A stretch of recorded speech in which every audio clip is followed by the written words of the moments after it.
जय हिंद।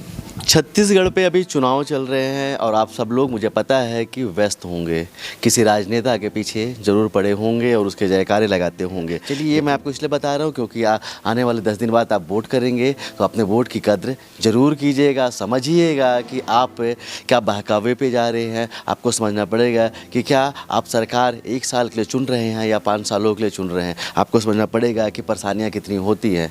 मैं आपको मेरे सामने मेरे साथ पे 2 लोग बैठे हुए हैं। मैं भी घर पे था और मेरे पास में आए थे कि कुछ तकलीफ़ हो गई है। अब समझिए जब कार्य नहीं करता है, जब सिस्टम में बैठे हुए लोग अपने दायित्व का निर्वहन नहीं करते हैं, तो ये लोग जो गरीब होते हैं वो पत्रकार के पास में आते हैं और बताते हैं कि हमारी परेशानियां हैं। जब उनकी परेशानियां कोई सुनता नहीं है तो हमारे पास एक उम्मीद लेके आते हैं और हम भी कहीं ना कहीं कोशिश करते हैं कि इनकी परेशानियों को हल करें। ये जो हमारे साथ में भैया हैं, इनकी जो पुत्री है, इनकी जो बच्ची है, उसकी तस्करी कर ली गई है। इनकी ये जो इनकी माता है, ये उनको खोज रहे हैं, लगातार आवेदन दे रहे हैं, पुलिस के पास जा रहे हैं, प्रशासन के पास जा रहे हैं, विधायकों के पास जा रहे हैं, एसपी के पास जा रहे हैं, एक ज़िले से दूसरे ज़िलों के चक्कर भी लगा रहे हैं। और लेकिन पिछले 1 साल से इनकी बेटी मिल नहीं रही है। आपको बताना चाहूँगा कि जिस व्यक्ति ने इनकी बच्ची का अपहरण किया है, जिसको बेचा है, जिस व्यक्ति ने, उसका नंबर इनके पास में है। जहाँ बेचा गया है उस व्यक्ति का नंबर भी इनके पास में है। उस बच्ची से इनकी बात भी हो रही है। वो बच्ची रो रो के कहती है कि मुझे अपने पास बुला लीजिए। लेकिन ये इतने गरीब हैं कि ये खुद भी एक कच्चे टूटे फूटे मकान पर रहते हैं और इनसे दलाली मांगी जाती है। बोला जाता है कि अगर आपको अपनी बच्ची को लाना है तो आपको थाने में 50,000 रुपये देने पड़ेंगे। समझिए, इस सिस्टम को आपको समझना पड़ेगा। सिर्फ और सिर्फ नेताओं की दलाली मत कीजिए, अपना देखिए, अपने परिवार का देखिए और कोशिश कीजिए कि आप नेताओं का भविष्य ना बनाएं, कम से कम अपने बच्चों का भविष्य बनाएं। आज ये परेशान है। अगर सिस्टम सही होता, अगर सिस्टम में बैठे हुए लोग ईमानदारी से कार्य करते तो शायद ये हमारे पास नहीं आते और 1 साल से जो भटक रहे हैं उनको भटकना नहीं पड़ता। चलिए मैं इनसे भी बात कराता हूँ आपकी। आप समझिए कि किस तरह से एक गरीब व्यक्ति को परेशान किया जाता है। समझिए कि सिस्टम में बैठे हुए लोग जिनको अपना नेता मानते हैं, जिनके हम जयकारे लगाते हैं, जब ये उनके पास जाते हैं तो कैसा उनके साथ बर्ताव होता है और क्या आश्वासन मिलता है, ये सब चीज़ें भी मैं आपको बताऊंगा। तो सबसे पहले आपका क्या नाम है? प्रताप है। और आपका क्या नाम है? राधा बाई। प्रताप भाई, एक चीज़ बताइए, आप कितने दिन से परेशान हैं, कितने दिन से अपने बच्ची को खोज रहे हैं? हम उसको 3 महीना तक हम लोग खोजे हैं। 3 महीना तक खोजे हैं। वो महीना भर में बात तो वो मतलब भुला से और ये सब मिले से महीना भर खोजे हैं। हाँ, महीना भर खोजे हैं। महीना भर में वो पता चला है, रिपोर्ट करे हैं चौकी थाना में, कोरबी का बसरापुरी के चौकी में गया था तो नहीं, वो मातिन 76 में गायब हुआ है तो वहाँ के चौकी में होगा, कोरबी थाना में, तो वहीं रिपोर्ट हुआ है। नहीं, आप बताइए आपको जो चीज़ें आपके साथ में हुई हैं, आपकी बच्ची कितने दिन पहले गायब हुई है? गायब तो अब ये कार्तिक महीना है, साल भर पूरी गई। कार्तिक महीने के बाद साल भर पूर जाएगा? हाँ, पूर जाएगा। हाँ। जब आप थाने पे गए तो क्या बोला गया आपके साथ पे? अब थाना में यही बोले है कि पैसा दो 50,000, कोई बोला था 60,000 जाने आने का। उस थानेदार का नाम बताएंगे क्या है? और वही यादव दरोगा है, कोरबी चौकी का यादव दरोगा। हाँ, कोरबी का यादव दरोगा है। वही बोला है। और सिपाहियों में भी बोला रहे कितना पैसा लग जाए। वो दमा मुड़ा वाला हुसैन बने है वकील, वही वो भी बोलत रहे कि 50 लगेगा बोल। हाँ, वो उमन का तरफी में बोलत रहे कितना पैसा लग जाए, जाने आने का, खाने पीने का 50-60 हज़ार रुपया लग जाएगा। इतना ले आओ जल्दी, हम तुम्हारा लड़की को ला देंगे, ऐसे भी बोले हैं उमन। तो पैसा क्यों नहीं दिया? अब गरीब आदमी में कहाँ पाऊँ, खाने का ठिकाना नहीं है तो मैं कहाँ पाऊँगा 50-60 हज़ार रुपया। और पास में पैसे नहीं रहे एक बाद में माल डर दे 4-5 दफ़े रंग देखे वहाँ भेजत रहे कोरबा में। अब पैसा रहे किराया तब ना मैं जाऊँ कोरबा एसबी के पास में, पैसे नहीं रही बोल देखें 4-5 दफ़े घूमे चल देखें चौकी थाना में, वो सुनबे नहीं करें। हल देर दें मरी तब वो जी तब वो। हाँ, आप समझिए कि इंसानियत किस हालात में पहुंच गई है और इंसानियत की सीमा क्या बची है कि अभी थाने पे जाते हैं तो थाने वाले इनसे 50,000 रुपये मांगता है, 60,000 रुपये मांगते हैं और साथ पे ये जिस वकील को रखते हैं जो जिसको इनकी मदद करनी चाहिए थी वो भी इनसे बोलता है कि नहीं आप उतने पैसे दे दीजिए, वहाँ आने जाने पे खर्चा लगेगा और खर्चे के बाद हम आपकी बच्ची को ला देंगे। किसी तरह करके इनकी बच्ची जो है इनसे संपर्क करती है और बोलती है। आपकी जब बच्ची से बात हुई तो आपकी बच्ची ने क्या बोला? अब वो लड़की बोलता है कि मैं हमको ले जाओ पापा ले जाओ, मैं यहाँ सुखी में नहीं हूँ, दबाव बस से मारा पीटा चक्कू वाला दुनिया भर बता करके मौके दुनियादारी ऐसे कहाँ हैं बकवा हैं शादीशुदा में कोर्ट में। आपकी लड़की ने बताया कि किसने कहाँ रहती है वो? उज्जैन में। उज्जैन पे। उज्जैन में जिसने यहाँ से उसको तस्करी करके ले गया था जो व्यक्ति, उसका नाम उसने बताया? हाँ वो बताया है, बलराम है और संतोष नाम है। हाँ। नंबर है लड़की का जिससे बात होती है, लड़की के फोन लगाती है तो यही नंबर है।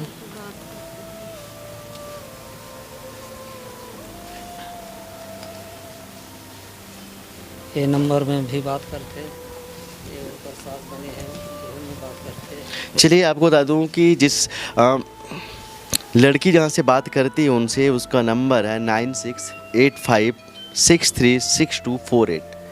सुन लीजिए साहब, बैठे होंगे जो आप लोग, 9685636248 जिसमें लड़की फ़ोन करती है। और ये किसका नंबर है?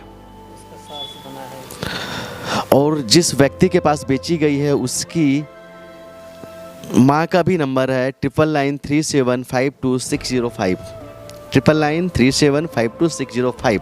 ये नंबर मैं आपको इसलिए बता रहा हूँ कि अगर ये बातें जब यहाँ के एसपी के पास पहुँचेंगे तो शायद वो सर में से कुछ कार्य कर दें। यहाँ के जो थानेदार हैं उनको अगर थोड़ी इंसानियत बची होगी तो उनकी मदद कर दें। और उस व्यक्ति का भी नंबर है जिसने बेचा है, बलराम का नंबर है, यही है। कचनारियल जहाँ पास में रहता है लड़की, कचनारियल बोलते हैं। उज्जैन से 30 किलोमीटर पड़ता है। अच्छा, उज्जैन से 30 किलोमीटर इधर उधर पड़ता है, कचनारियल उस जगह का नाम है। अच्छा, जिस व्यक्ति ने भी उस लड़की को बेचा है उसका नंबर भी है, उसका नाम भी बलराम है, 6260050061। अब समझिए ये जो व्यक्ति है इन्होंने पूरी इन्फॉर्मेशन अपने पास रखी है, पूरी इन्फॉर्मेशन लेके जाते हैं कि इसने बेचा, यहाँ बेचा, ये नंबर है, मेरी बात हो रही है, मेरी बच्ची मुझसे चीख रही है कि मुझे ले जाइए पापा, मुझे यहाँ से ले जाइए। इसके बाद भी प्रशासन पैसे मांग रहा है। अब समझिए, जब ये विधायक के पास जाते हैं, जब ये एसपी के पास जाते हैं, तो आपको बता दूं कि अभी हम जिस जगह पे है वो कोरिया ज़िला होता है। कोरिया ज़िलों को इस तरह से बांटा गया है जिसके बारे में ये बोला जाता है कि हम कौन से ज़िले पे हैं वो भी कंफर्म नहीं है। हाँ, नेता ज़रूर बोलते हैं कि हम कोरिया ज़िले पे हैं, लेकिन जब ये कोरिया ज़िले के एसपी के पास जाते हैं कि साहब हमारी शिकायत है, हमारी बच्ची गायब है, तो क्या बोला जाता है वहाँ पर एसपी कार्यालय में? एसपी वाला नहीं आ रहा है। एसपी सर नहीं आए थे। हाँ, वो जो एक तो लड़की रहा वो है, तो बोला कि नहीं ये आपका नहीं पड़ता है, ये खड़गावा मनीनगढ़ पड़ता है आपका। अच्छा, ये मनीनगढ़ जिले में पड़ता है? जिला पड़ता है, तुम्हारा वो लाइन में सुनाई होगा, वहाँ जाओ मनीनगढ़ एसबी के पास। अब समझिए, ये गरीब लोग हैं, इनके पास रहने की व्यवस्था नहीं है, ना तो खाने की व्यवस्था है। अब जब ये कोरिया एसपी के पास जाते हैं तो उन्हें बोला जाता है कि आपका जो ज़िला है वो एमसीबी पड़ता है, वहाँ जाइए। नेता अपनी चाटुकारिता के लिए, नेता अपने वोट बैंक के लिए, सोचिए ऐसे लोगों के साथ खिलवाड़ तो कर देते हैं और बोलते हैं कि हमने आपके लिए बहुत अच्छे अच्छे कार्य किए हैं। अब बताइए, ये व्यक्ति, इनको भटकाया जाता है कि आप कोरिया जाइए, आप एमसीबी जाइए, इसके बाद आप कोरबा जाइए, लेकिन इनकी समस्याएं कोई नहीं सुनता है। जब आप यहाँ के विधायक के पास गए तो क्या बोला गया, क्या हुआ? वो बताया भैया लाल रजवाड़े कि एसपी के पास जाइए। आपके विधायक अभी अंबिका सिंह, उनसे बात? वो अमेरिका पास में गया तो उन लोग नहीं रहा। मिले ही नहीं, हाँ वो नहीं रहा बात ही नहीं हो पाई। हाँ ओकर से बातचीत नहीं हुआ है अमेरिका से। चलिए, ये हमारे क्षेत्र की विधायिका हैं जो जिनके बारे में अमूमन यही कहा जाता है कि वो यहाँ होंगी, महल पे होंगी या कलकत्ता पे होंगी, ये भी कंफर्म नहीं होता है और उसका जीता जागता उदाहरण ये सामने है। और एक बार मैं भी अपील करूँगा प्रशासन से कि आप लोग कम से कम ऐसे गरीबों के साथ तो इंसानियत दिखा ही सकते हैं। इनसे डिमांड अगर करते हैं 50 से 60 हज़ार रुपये की, तो ये पैसे कहाँ से लाएंगे? ये गरीब लोग हैं। चलिए, सवाल नहीं पूछना चाहिए लेकिन मैं हमेशा कड़वे सवाल तो पूछता हूँ। आप कौन सी जाति से? घसिया है। आपके समाज का कोई व्यक्ति आया आपकी मदद करने के लिए? नहीं आया। मैं ये बोल रहा हूँ कि क्या किसी ने भी आपके साथ, आपकी जात वाले लोग मदद के लिए आगे आए, मदद के लिए हाथ बढ़ाए कि आपको दिक्कत है तो हम आपके साथ चल रहे हैं, आपको हम मदद कर रहे हैं? नहीं, मदद कोई नहीं करे हैं, कोई नहीं बोले हैं। मैं ये सवाल सिर्फ इसलिए पूछ रहा हूँ कि जब हम वोट का समय आता है तो हम जाति और धर्म के नाम पे वोट करते हैं। हम ये देखते हैं कि हमारी जाति का लोग खड़े हुए हैं क्या, या हमारे जाति का कोई व्यक्ति खड़ा हुआ है क्या, हम उसी के नाम पे वोटिंग करते हैं। लेकिन आप समझिए कि एक सही व्यक्ति ही समाज का भला कर सकता है। आपको समझना पड़ेगा कि जाति के नाम से आपको भड़काया तो जरूर जा सकता है, धर्म के नाम पर आपको भड़काया जा सकता है, लेकिन आपकी मदद करने वाला कोई नहीं होगा। इसलिए सही व्यक्ति का चुनाव कीजिए। क्या नाम है आपका? राधा बाई। तो एक बार साहब मोर बेटी एक ही मोर बेटी है, ला के कोशिश कर दिया।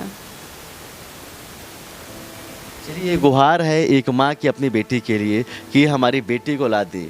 1 साल हो गया, पूरे इनके पास से पूरे नंबर हैं। अगर ये चाहें तो 1 दिन के अंदर पे इनकी बेटी को लाया जा सकता है। अगर प्रशासन चाहे तो 1 दिन पे उस आरोपी को गिरफ्तार किया जा सकता है और उसके ऊपर एक्शन लिया जा सकता है। लेकिन ऐसा करेगा कौन? जब तक ऐसे अधिकारियों को 50 से 60 हज़ार रुपये नहीं मिलेंगे तो इनकी बेटी को खोजने तो जाएंगे नहीं।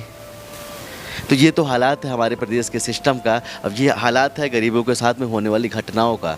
तो कम से कम मैं अपील करूंगा यहाँ के सिस्टम से कि एक बार आप लोग ऐसे लोगों के लिए तो खड़े हो जाइए। ये पैसे नहीं दे सकते, लेकिन अगर जो व्यक्ति अगर आपके पास पैसे नहीं दे पा रहा है तो क्या इंसानियत के तौर पर ही ऐसे लोगों का भला नहीं किया जा सकता? क्या इंसानियत के लिए ही इनकी बेटी को खोज के नहीं लाया जा सकता? क्या अगर किसी पुलिस वाले की बेटी ऐसे गायब होती, अगर किसी नेता की बेटी इस तरह से गायब हुई होती और वो चीखती कि पापा मेरे पास, पापा या मम्मी मुझे अपने पास बुला लीजिए, तो क्या वो तब भी सिर्फ आश्वासन देते?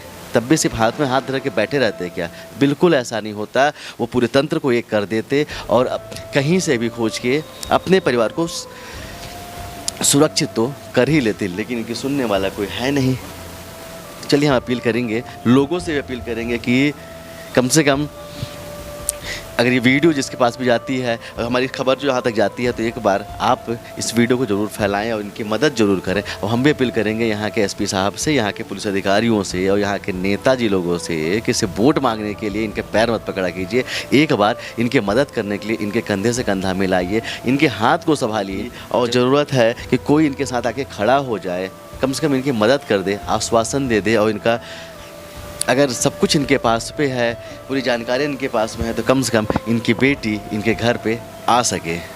चलिए, हम उम्मीद करेंगे कि आपकी बेटी जल्दी मिलेगी। और हम अभी जो थानेदार साहब हैं उनसे भी बात हुई है और उन्होंने आश्वासन दिया है कि हम इसमें मदद करेंगे। पहले के थानेदार साहब जो थे हम तो मुझे पता नहीं, लेकिन चलिए हम भी कोशिश करेंगे कि आपकी बेटी को आपके पास लाया जाए। चलिए, हम आपसे वादा करते हैं कि हम पूरी कोशिश करेंगे कि आपकी बेटी आपके पास आएंगे। चलिए, फिर एक बार फिर से जनता से अपील करता हूँ कि चुनाव है, एक बार सब कुछ को याद कीजिए। एक बार याद कीजिए कि कौन सा नेता आपके साथ खड़ा होता है। एक बार याद कीजिए कि कौन आप लोगों के साथ आपके दुख को साझा करेगा, कौन आपकी मदद करेगा, और ऐसे व्यक्ति को सुनिए। और एक बार दुआ भी कीजिए कि इनकी जो बेटी है, प्रशासन अपने एक्शन पे आ जाए और इनकी जो बेटी है इनके घर पे सही सलामत वापस आ जाए। कैमरा अखिल के साथ अब तक के लिए मैं सुनील शर्मा। जय हिंद।